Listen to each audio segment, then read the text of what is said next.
पुन्हा युती झाली तर तो आनंदाचा क्षण असेल। उद्धव ठाकरेंना उद्देशून चंद्रकांत पाटलांचं सूचक विधान। तर ठाकरेंकडून सुद्धा हास्य विनोदात पुन्हा युतीसाठी दुजोरा।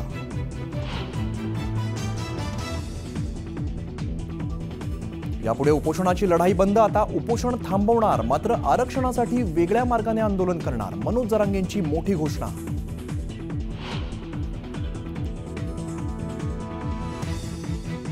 भाजप आमदार सुरेश दसांची धनंजय मुंडेंवरती जोरदार टीका।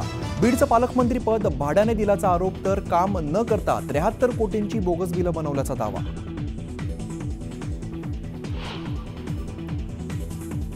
धनंजय मुंडेंकडून राजीनाम्याची भूमिका स्पष्ट। मुख्यमंत्र्यांनी मागितल्यास राजीनामा देण्यास तयार, तर गेल्या 50 दिवसांपासून टार्गेट केलं जात असल्याचाही दावा।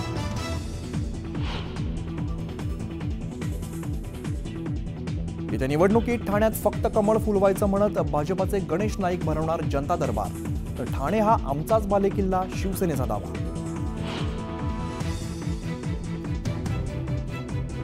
राष्ट्रवादीचे विधान परिषदेचे माजी आमदार अनिल भोसलेंची येरवडा कारागृहातून सुटका। शिवाजीराव भोसले बँक गैरव्यवहार प्रकरणी ईडीने केली होती अटक। गोविंद पानसरे हत्या प्रकरणातील 5 आरोपींना मुंबई उच्च न्यायालयाकडून जामीन। पानसरे कुटुंब सर्वोच्च न्यायालयात जाण्याची तयारी।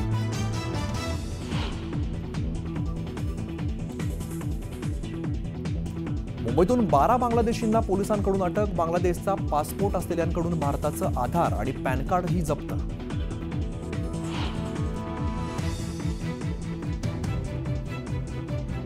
बुलढाण्यात अतिशय दुर्मिळ घटना समोर। गर्भवती महिलेच्या पोटातल्या बाळाच्या पोटात ही बाळ। महिलेला छत्रपती संभाजीनगरच्या रुग्णालयात हलवलं।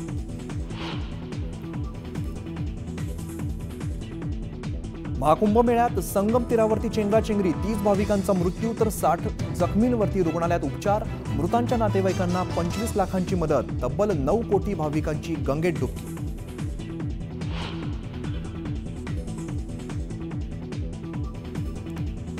अंबाबाई देवीच्या किरणोत्सवाला आजपासून सुरुवात। सोहळा पाहण्यासाठी भाविकांची मोठी गर्दी।